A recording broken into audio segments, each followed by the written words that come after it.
അവൻ പഞ്ചപാപമാണല്ല എന്ന് ആ നരകം പറയും.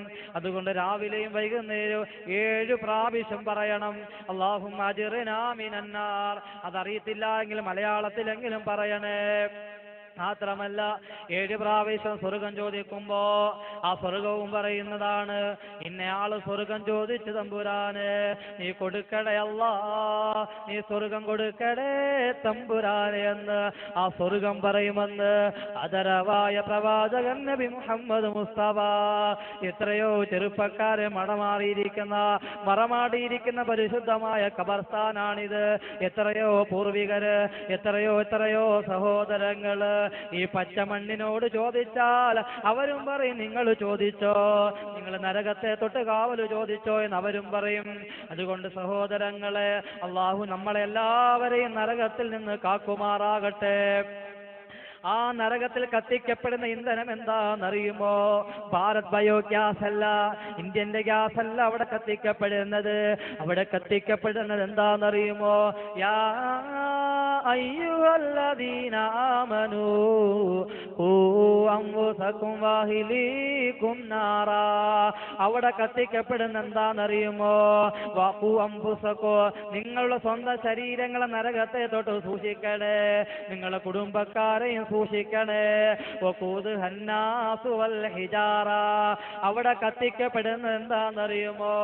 അന്നാസു വൽ ഹിജാറ, ജനങ്ങളെയാണ് അവിടെ കത്തിക്കപ്പെടുന്നത്. നിന്റെ ശരീരമാണ് പൊന്നുമോനെ, ഈ ശരീരമാണടാ അവിടെ കത്തിക്കപ്പെടുന്നത്.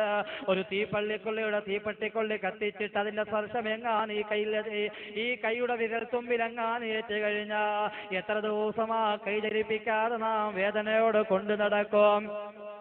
എന്നാൽ നാളെ കത്തിക്കപ്പെടുന്നത് മനുഷ്യ ശരീരം തന്നെയായി മാറുമ്പോ എങ്ങനെയാണ് സഹിക്കാൻ പറ്റുക? എങ്ങനെയാണ് താകാൻ പറ്റുക? ഭയങ്കരമായ കൂറ്റം പാറക്കല്ലുകൾ പോലും ഇന്ധനമായി കത്തിക്കപ്പെടുമെന്ന് അല്ലാഹുവിന്റെ പരിശുദ്ധ ഖുർആൻ. പണ്ട് കാലങ്ങളിൽ തീ എങ്ങനെയായിരുന്നു? കല്ലുകൊണ്ട് ഉറസിയായിരുന്നു തീ ഉണ്ടാക്കിയിരുന്നത്. ചിന്തിക്ക് സഹോദര, എന്നെക്കാട്ടിൽ വിദ്യാഭ്യാസമുള്ളവരുണ്ട്, പ്രൊഫസർമാരുണ്ട്, ചെറുപ്പക്കാര്, +2 MBBS പാസ്സായവരെല്ലാവരുമുണ്ട്. ചിന്തിക്ക്, ഖുർആൻ പറയുന്നു ശാസ്ത്രത്തെ പറ്റിയല്ല ചിന്തിക്കേണ്ടത്, ശാസ്ത്രം എന്ത് പറയുന്നെന്നല്ല മനസ്സിലാക്കേണ്ടത്. ഇങ്ങനെ മനുഷ്യനെ കത്തിക്കപ്പെടുമെന്ന് അല്ലാഹു പറയുമ്പോ എന്തോ ഒരു ഭീതിതമാണ്, എന്തോ ഒരു അവസ്ഥയാണ്. അതുകൊണ്ട് അള്ളാഹുവിനെ പറ്റി മനസ്സിലാക്കണേ. ആ കത്തിക്കപ്പെടുന്ന ഇന്ധന മനുഷ്യ ശരീരങ്ങളാകുമ്പോ നമുക്ക് എങ്ങനെയാണ് സഹിക്കാൻ പറ്റുക? നമുക്ക് എങ്ങനെയാണ് താങ്ങാൻ പറ്റുക? അത് വല്ലാത്തതാണ്. അതിൽ നിന്ന് വെളിയിൽ വരാൻ സാധ്യമല്ല. നാറുല്ലാഹിൽ മൂഖദ അല്ലതീ തത്തലി അലൽ അഫ്ഇദ ഇന്നഹാ അലൈഹിം മുസദ ഫീ അമദിൻ മുമദ്ദദ. അല്ലാഹുവിന്റെ ഖുർആൻ പറയുന്നു. ആ അല്ലാഹുവിന്റെ ഖുർആൻ പറയുമ്പോൾ ധാരാളമായി റഹ്മത്ത് തന്നെ അല്ലയല്ലേ നമുക്ക് ഒരുപാട് കരുണ ചെയ്തില്ലേ? ഓ ആതാഹെ കെ ദീനെ കെ ലിയേ ദർതരി റഹ്മതിക് മി ഹർദം ഖുലേ. അല്ലാഹുവിന്റെ അനുഗ്രഹങ്ങളുടെ കവാടങ്ങൾ തുറക്കാൻ ആവശ്യപ്പെടുമ്പോ അനുഗ്രഹം ചെയ്യുന്നവനല്ലേ? നിങ്ങൾ എന്നോട് ചോദിക്ക്, ഞാൻ ആവശ്യമായത് തരാമെന്ന് അല്ലാഹ് പറയുമ്പോ അത്രയും വലിയ കാരുണ്യവാനായ അല്ലയല്ലയോ നമ്മുടെ അല്ലാഹ്. അതുകൊണ്ട് സഹോദര, ആ അള്ളാഹുവിന്റെ കാരുണ്യം മറന്ന് ജീവിക്കല്ലേ. ആ അള്ളാഹിന്റെ കാരുണ്യം മറന്ന് ജീവിച്ചതിന്റെ പേരിലാണ് ഈ നരകത്തിൽ കിടക്കേണ്ടി വരുന്നത്. അള്ളാഹുവിന്റെ അഗ്നി അത് കത്തിക്കപ്പെട്ടതാണ് അത്രേ. അല്ലതീ തത്തലിഉ അലൽ അഫ്ഇദ, അത് ഹൃദയത്തിൽ മേൽ കത്തിക്കയറുന്നതാണ്. ഇന്നഹാ അലൈഹിം മുസദ ഫീ അമദിൻ മുമദ്ദദ, നീണ്ട നീണ്ട തൂണുകളിലായി അവനെ ബന്ധിക്കപ്പെടുന്നതാണ്. ചുറ്റും തീയാണ്, അതിൽ നിന്ന് വെളിയിൽ വരാൻ സാധ്യമല്ല. ആ തീയിൽ കിടന്ന് വെന്തുരുകുന്നതാണ്. എന്റെ സഹോദര, ദുനിയാവിലൊരു മനുഷ്യൻ അവന്റെ ശരീരത്തെ തീ പൊള്ളലേറ്റ് കഴിഞ്ഞാൽ ആ പൊള്ളലേറ്റ ശരീരവുമായി ആത്മാവിൽ കത്തിക്കയറുന്നതിന് മുമ്പ് അവന്റെ ശരീരങ്ങൾ വെന്തുരുകി കത്തിച്ചാമ്പലാകുന്നു. ഗ്യാസ് കത്തിക്കാൻ പോകുന്ന പൊന്നുമോള്, പുന്നാര ഉമ്മാക്ക് കടിഞ്ചായ വെച്ച് കൊടുക്കാൻ പോകുന്ന പുന്നാരമോള് ഗ്യാസ് പൊട്ടിത്തെറിച്ച് നിമിഷ നേരങ്ങൾ കൊണ്ട് മരണമടഞ്ഞ എത്രയോ സംഭവങ്ങളാണ്.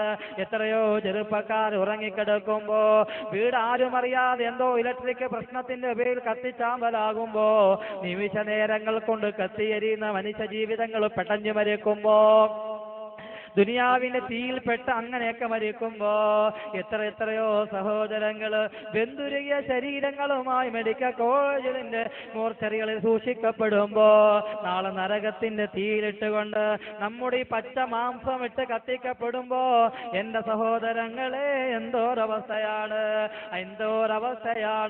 മാത്രമല്ല ഓരോ സമയത്തും നരകത്തിന്റെ തീപ്പൊരികൾ ഇങ്ങനെ പറന്നു വന്ന് വീഴുന്നതാണ്. തീ കത്തിക്കുമ്പോൾ നമുക്ക് നോക്കിയാ കാണാ ആ തീ അടുപ്പിൽ നിന്ന് തീയുടെ ഓരോ തീപ്പൊരികൾ ഇങ്ങനെ മാറുന്നത്. സഹോദരിമാര് ശ്രദ്ധിച്ചിട്ടുണ്ടോ? അടുപ്പിൽ വെള്ളം ചൂടാക്കുമ്പോൾ തീ പൊട്ടിത്തെറിച്ചുകൊണ്ട് എന്റെ തീപ്പൊരികൾ അങ്ങോട്ടും ഇങ്ങോട്ടും മാറുകയാണ്. അതിന്റെ പേരിൽ എത്രയോ എസ്റ്റേറ്റുകൾ കത്തിച്ചാമ്പലായ ചരിത്രങ്ങൾ നാം മാധ്യമങ്ങൾ കൂടെ വായിക്കുമ്പോ അള്ളാഹുവിന്റെ ഖുർആൻ പറയുകയാണ്, നാളെ നരകത്തിലെ തീ കത്തിച്ച കനലുകൾ എങ്ങനെയാണ് വരുന്നത്, ആ തീപ്പൊരികൾ എങ്ങനെയാണ് നരകം വിട്ടെറിയുന്നത്. ഇന്നഹാ തറുമീ ബിശരരിൻ കൽകസ്ർ, ഉയർന്ന കെട്ടിടങ്ങൾ പോലെയുള്ള തീപ്പൊരികളാ നരകം വിട്ടെറിയുന്നതാണ്. എങ്ങനെയുള്ള തീപ്പൊരിയാണ്? ചെറിയ തീപ്പൊരിയല്ല സഹോദരാ, ചെറിയ തീപ്പൊരിയല്ല. കന്നഹു ജിമാലത്തുൻ സുഫറ, കന്നഹു ജിമാലത്തുൻ സുഫറ, മഞ്ഞ നിറത്തിലുള്ള ഒട്ടകങ്ങൾ പോലെയുള്ള തീപ്പൊരിയാ. ഒരൊട്ടകത്തെ നോക്കിയാ എന്തോ വലിയ വലുപ്പമാണ്. അങ്ങനെയുള്ള തീപ്പൊരികളെ വിട്ടാണ് നരകം വിട്ടെറിയുന്നതെന്ന് അള്ളാഹുവിന്റെ പരിശുദ്ധമായ ഖുർആൻ പറയുകയാണ്. അള്ളാഹു കാക്കുമാറാകട്ടെ. സഹോദരങ്ങളെ കേൾക്കുമ്പോൾ കരയണം. ഇത് വെറുതെ പ്രഭാഷണത്തിന് വേണ്ടി ഞാൻ നീട്ടിപ്പരത്തി പറയല്ല, നിങ്ങളെ രസിപ്പിക്കാനല്ല. അള്ളാഹുവിന്റെ ഖുർആൻ സത്യമാണ്, ശാസ്ത്രം പോലും സമ്മതിക്കുന്നു. ഖുർആൻ ഇന്നും അക്ഷരം മതി, യാതൊരുവിധ പോറലും ഏൽക്കാതെ സമൂഹ മധ്യത്തിൽ സന്മാർഗത്തിന്റെ വിളക്കുമായി ലോകത്തിന്റെ മുന്നിൽ ആർക്കും വലിച്ചെറിയപ്പെടാൻ പറ്റാത്ത അത്ഭുത ഗ്രന്ഥമായി ഖുർആൻ ഇന്ന് നിലകൊള്ളുമ്പോ, തെളിയിക്കപ്പെട്ട ചരിത്ര സത്യങ്ങൾ ഖുർആൻ പച്ച യാഥാർത്ഥ്യമായി വിളിച്ചു പറയുമ്പോ ശാസ്ത്രമെന്ന് അവഗണിച്ചെങ്കിൽ ഇന്ന് ഖുർആന്റെ പിന്നാലെ ശാസ്ത്രം വരികയാണ്. സഹോദരങ്ങളെ, അള്ളാന്റെ റസൂല് പറയുകയാണ്, ഈ ദുനിയാവിന്റെ തീയുടെ ചൂടെന്ന് വെച്ചാൽ നരകത്തിന്റെ തീയുടെ ചൂടിന്റെ ഒരു അംശം മാത്രമാണ് ദുനിയാവിന്റെ തീയുടെ ചൂട്. മാത്രമല്ല അള്ളാന്റെ റസൂല് പറയും, നരകത്തിന്റെ തീയുടെ ചൂട് കിഴക്കിന്റെ മടിത്തട്ടിലെങ്ങാനും വെച്ചു കഴിഞ്ഞാൽ ആ തീയുടെ ചൂട് പടിഞ്ഞാറെത്തുമെന്ന് ആദരവായ പ്രവാചകൻ നബി മുഹമ്മദ് മുസ്തഫ സല്ലല്ലാഹു അലൈഹി വസല്ലം നരകത്തിന്റെ തീയുടെ ചൂടിന്റെ ഒരു അല്പം ഈ കിഴക്കിന്റെ ഭാഗത്ത് വെച്ചാൽ അതിന്റെ ചൂട് പടിഞ്ഞാറ് ഭാഗത്തെത്തുമെന്ന്. സഹോദരങ്ങളെ, കിഴക്കും പടിഞ്ഞാറും എന്ന് ആലോചിച്ച് നോക്കുക. അതിന്റെ കിലോമീറ്ററുകൾ അതിന്റെ പടിഞ്ഞാറ് ഭാഗത്തെത്തുമെന്ന് അള്ളാന്റെ ഹബീബ് സല്ലല്ലാഹു അലൈഹി വസല്ലം ആലോചിച്ച് നോക്കിക്കേ. എന്തൊരവസ്ഥയാണ്! ആ ചൂട് സഹിക്കാൻ പറ്റുമോ? ഇത്രയും വലിയ അവസ്ഥ. ആ നരകം വീണ്ടും അള്ളാഹിനോട് ചോദിക്കും, ഇനിയുണ്ടോ അള്ളാ? ഇത്രയും വലിയ മനുഷ്യരെ കത്തിക്കുന്നു, ഇത്രയും വലിയ മനുഷ്യന്റെ ശരീരങ്ങൾ വെന്തുരുക്കപ്പെടുന്നു. നരകം ചോദിക്കും, ഇനിയുണ്ടോ? ഇനിയും വരാനുണ്ടോ നിന്റെ അടിമകള്? കോടാനുകോടി മനുഷ്യർ അധിവസിച്ചല്ലോ ഭൂമിയിൽ, ഒരുപാട് പേരുണ്ടല്ലോ, ഇനിയുണ്ടോ? ഇത്ര മാത്രമല്ലല്ലോ, യൗമ നഖൂലു ലിജഹന്നമ ഹൽ ഇംതലതി വഹൽ മിൻ മസീദ്. അല്ലാഹുവേ, ഇനിയുണ്ടോ അല്ലാ? നരകം നിറഞ്ഞോ അല്ലാ? ഇനിയുമുണ്ടോ തമ്പുരാനെ എന്ന് ആ നരകം വീണ്ടും വീണ്ടും ചോദിച്ചു കൊണ്ടിരിക്കുമെന്ന് അള്ളാഹുവിന്റെ ഖുർആൻ പറയുകയാണ്. ആ ചൂടേറ്റുകൊണ്ട് വെള്ളം ചോദിക്കുകയാണ്. നമുക്ക് സൂര്യന്റെ ചൂടേറ്റുകൊണ്ട് വെന്തുരുകുമ്പോ നാം സുന്ദരമായ മിനറൽ വാട്ടറുകൾ കുടിക്കുകയാണ്, സുന്ദരമായ വെള്ളങ്ങൾ കുടിക്കുകയാണ്, സുന്ദരമായ വെള്ളങ്ങൾ ഫ്രീസറിൽ സൂക്ഷിക്കുകയാണ്, പൈസ കൊടുത്തുകൊണ്ട് വെള്ളം കുടിക്കുകയാണ്. എന്നാൽ നരകത്തിന്റെ ചൂടേറ്റുകൊണ്ട് വെള്ളം ചോദിക്കുമ്പോ വെള്ളം തരാതിരിക്കൂല. എങ്ങനെയുള്ള വെള്ളമാണ് നരകവാസികൾക്ക്? എങ്ങനെയുള്ള വെള്ളമാണ്? തുസ്കാമിൻ ഐനിൻ ആനിയ, തുസ്കാമിൻ ഐനിൻ ആനിയ. ഭയങ്കരമായ ചുട്ടു തിളയ്ക്കുന്ന ഉറവയിൽ നിന്നാണ് അവരെ അള്ളാഹു കുടിപ്പിക്കപ്പെടുന്നത്. എന്തോ ഒരു ചൂടാണ്! വെള്ളം കുടിച്ചോ, നിനക്ക് വെള്ളം വേണമല്ലേ? ചുട്ടു തിളയ്ക്കുന്ന ഉറവയിൽ നിന്ന് അള്ളാഹു കുടിപ്പിക്കുന്നതാണ്. നമുക്കറിയാം, ചൂടേറിയ ഒരു വെള്ളം പെട്ടെന്ന് ശ്രദ്ധിക്കാതെ എടുത്തൊരു മനുഷ്യൻ കുഴക്കുകയാണെങ്കിൽ അവന്റെ അണ്ണാക്ക് പൊള്ളിപ്പോകുന്നത് എത്രയോ സംഭവങ്ങള്. നിസാരമായ ചൂട്. എന്നാൽ നരകത്തിന്റെ തീയുള്ള ചൂടിനാലുള്ള വെള്ളം കുടിപ്പിക്കുമ്പോ എന്തോ ഒരു ചൂടായിരിക്കും. മാത്രമല്ല അവന് കൊടുക്കുന്ന ആഹാരമോ ലൈസലഹും തഅമുനില്ലാ മിൻ ളരിയ, മുള്ളിനാലുള്ള വൃക്ഷമാണ് അവൻ ആഹാരം കൊടുക്കുന്നത്. അത് കഴിച്ചാലും തിന്നാലും അവന്റെ ശരീരങ്ങൾ ആരോഗ്യാവസ്ഥകൾ നല്ലതാകൂല. ലായുസ്മിനു വല യുഗ്നി മിൻ ജൂ, അവന്റെ ഊർജം അവന് കിട്ടുകയില്ല, അവന്റെ വിശപ്പ് മാറുകയില്ല. അത്രയും വലിയ ആഹാരമാണ്, അത്രയും വലിയ വിഷം നിറഞ്ഞ ആഹാരമാണ് കൊടുക്കുന്നത്. പണ്ഡിതന്മാർ പറയുന്നു, ലരി എന്ന് വെച്ചു കഴിഞ്ഞാൽ അറേബ്യയിലുള്ള മുള്ളിനാലുള്ള ഒരു വൃക്ഷത്തിന്റെ പേരാണ്. മൃഗങ്ങൾ പോലും അത് കഴിക്കാറില്ല. കാരണം മൃഗങ്ങൾ കഴിച്ചാൽ ആ മൃഗങ്ങൾ പോലും ചത്തുപോകുമെന്ന് അവർ പറയുകയാണ്. അത്രയും വലിയൊരു വിഷം നിറഞ്ഞ ഒരു വൃക്ഷത്തിന്റെ പേരാണ് ലരി എന്ന് പറയുന്നത്. അള്ളാഹു കാക്കുമാറാകട്ടെ. അപ്പൊ അതൊക്കെ കഴിച്ചു കഴിഞ്ഞാൽ എന്തോ ഒരു അവസ്ഥയാണ്. ദുനിയാവിൽ വിഷമടിച്ച് മരിക്കുന്നവർ, ഗുരുഡാൻ കഴിച്ച് മരിക്കുന്നവർ, അള്ളാഹു കാക്കുമാറാകട്ടെ. അതിന്റെയൊക്കെ വിഷം ഉള്ളിലേക്ക് ചെല്ലുമ്പോ സുബ്ഹാനല്ലാഹ് വല്ലാത്ത അവസ്ഥ. അള്ളാഹു ധാരാളമായി ചോദിക്കുന്ന സഹോദരങ്ങൾ, റമളാൻ വരുന്നു, അള്ളാഹുവിനോട് കരഞ്ഞ് കരഞ്ഞ് സഹാബത്ത് ഇസ്ലാമിലേക്ക് കടന്നു വന്നതുപോലെ, ചെറുപ്പക്കാരായ സഹാബത്ത് കടന്നു വന്നതുപോലെ, പ്രായം ചെന്നവര് കടന്നു വന്നതുപോലെ അള്ളാഹുവിനോട് ചോദിച്ച് സ്വർഗത്തിന്റെ അവകാശികളായി നാം തീര്. അവിടെ സഹായിക്കാൻ ആരും ഉണ്ടാകൂല, അവിടെ കൂട്ടുകാരുണ്ടാകൂല, അവിടെ ക്രിക്കറ്റ് കളിക്കാൻ ചെറുപ്പക്കാരുണ്ടാകൂല, ഇവിടെ ഫുട്ബോൾ കളിക്കാൻ ചെറുപ്പക്കാരുണ്ട്. ഫുട്ബോൾ കളിക്കുന്ന താരന്മാർക്ക് വേണ്ടി അവരുടേതായ ആ ഷോകൾ പ്രദർശിപ്പിക്കാൻ വേണ്ടി കൂട്ടുകാരുണ്ട്. ഫ്ലെക്സ് ബോർഡുകൾ സ്ഥാപിപ്പിക്കാൻ എല്ലാ ചെറുപ്പക്കാരും സംഘം ചേർന്നുണ്ടാകും. പക്ഷെ അവിടെ ആരും ഉണ്ടാകൂല പൊന്നുമോനെ. ഫലൈസ ലഹുൽ യൗമ ഹാഹുനാ ഹമീം, ഫലൈസ ലഹുൽ യൗമ ഹാഹുനാ ഹമീം. അവിടെ ഒരു സഹായികളും ഉണ്ടാകൂല, അവിടെ ഒരു കൂട്ടുകാരും ഉണ്ടാകൂല, അവിടെ ആരും സഹായിക്കാനുണ്ടാകൂല. എല്ലാവരും ഒറ്റപ്പെട്ട് രക്ഷപ്പെടാനുള്ള സമയമാണ്.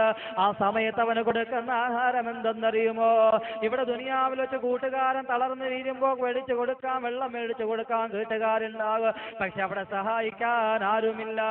വലാ തആമു ഇല്ലാ മിൻ ഗിസ്ലീൻ, വ്രണങ്ങളിൽ നിന്ന് ഒലിച്ചിറങ്ങുന്ന ചീഞ്ചലമാണ് അവരെ കഴിപ്പിക്കുന്നത്. ആ ചീഞ്ചലമാണ് അവർ കൊടുക്കുന്നത്. ആ ചീഞ്ചലമാണ് അവരുടെ ഭക്ഷണമെന്ന് അല്ലാഹുവിന്റെ ഖുർആൻ. അതാർക്കാണ് കഴിപ്പിക്കുന്നത്? ലാ യഅകുലുഹു ഇല്ലൽ ഖാതിഊൻ, തെറ്റ് ചെയ്തവർ മാത്രമാണ് അതിനെ കഴിക്കുന്നത്. അവർ കഴിക്കുകയാണ്. വേണ്ട എന്ന് പറഞ്ഞാലും അല്ലാഹ് അവരെ കഴിപ്പിക്കുകയാണ്. വേറൊരു വൃക്ഷമുണ്ട് കേട്ടോ. എന്തോ ഒരു വൃക്ഷമാണെന്നറിയുമോ? ഇന്ന ശജറത സഖൂം വൃക്ഷമാണ്. തആമുൽ അസീ, പാപികൾക്കുള്ള ആഹാരം അത്രയത്. കൽമുഹിലി യഗ്ലി ഫിൽ ബുതൂൻ കഗ്ലിൽ ഹമീം. അത് കഴിക്കുമ്പോ അവന്റെ വയറുകളെന്ന് തിളച്ചു മറിയുന്നതാണ്. ആ ചൂടുള്ള ആഹാരം ആ വൃക്ഷത്തിൽ അവൻ കഴിക്കുമ്പോ ഈ വയറ് കിടന്ന് തിളച്ചു മറിയുന്നതാണ്. തിളച്ചു മറിയുക എന്ന് വെച്ച് കഴിഞ്ഞാൽ എങ്ങനെയാണ്? ചൂടുവെള്ളം തിളപ്പിക്കുമ്പോ അതിന്റെ കുമിളകൾ തിളച്ചു പൊങ്ങുന്നത് മാതിരി അവന്റെ വയറ് തടന്ന് തിളച്ചു മറിയുന്നതാണ്. കഗലിൽ ഹമീം, ചൂടുവെള്ളം തിളച്ചു മറിയുന്നത് പോലെ അടുപ്പത്ത് വെച്ചിരിക്കുന്ന ചൂടുവെള്ളം തിളച്ചു മറിയുന്നത് മാതിരി ആ വെള്ളം തിളച്ചു മറിയുന്നത് പോലെ അവന്റെ വയറ് കടന്ന് തിളച്ചു മറിയുമെന്ന് അല്ലാഹുവിന്റെ പരിശുദ്ധമായ ഖുർആൻ. എന്റെ സഹോദരങ്ങളെ ശ്രദ്ധിക്കണേ. ഇവിടെയാണ് മനസ്സിലാക്കേണ്ടത്. ഈ ചൂടിനെ പറ്റി പറയുമ്പോഴാണ്, ഈ വയറ്റിൽ കിടന്ന് തിളച്ചു മറിയുന്നതിനെ പറ്റി പറയുമ്പോഴാണ് ഞാൻ ഇങ്ങോട്ട് വന്ന വഴി, പുലുപ്പാറയിൽ നിന്നും ഇങ്ങോട്ട് കല്ലറയിൽ നിന്ന് ഇങ്ങോട്ട് വന്ന വഴി, അവിടെയാണ് ബിവറേജസ് കോർപ്പറേഷന്റെ മുന്നിൽ നിൽക്കുകയാണ്, ക്യൂ നിൽക്കുകയാണ്. വിദേശ മദ്യം കുടിക്കാൻ വേണ്ടി പകലന്തിയോളം കഷ്ടപ്പെട്ട ചെറുപ്പക്കാര് കൊണ്ടേ കൊടുക്കുകയാണ്. എന്ത് കുടിക്കാനാണ്? വിദേശ മദ്യങ്ങൾ കുടിക്കുകയാണ്. ഷാപ്പിന്റെ മുന്നിൽ, ബാറിന്റെ മുന്നിൽ ക്യൂ നിൽക്കുകയാണ്. ഇത് പറയുമ്പോ നിങ്ങൾക്ക് ആർക്കെങ്കിലും വ്യസനമുണ്ടാകുമോ എന്ന് എനിക്കറിയില്ല. ഇവിടെ ഇരിക്കുന്ന സഹോദരൻ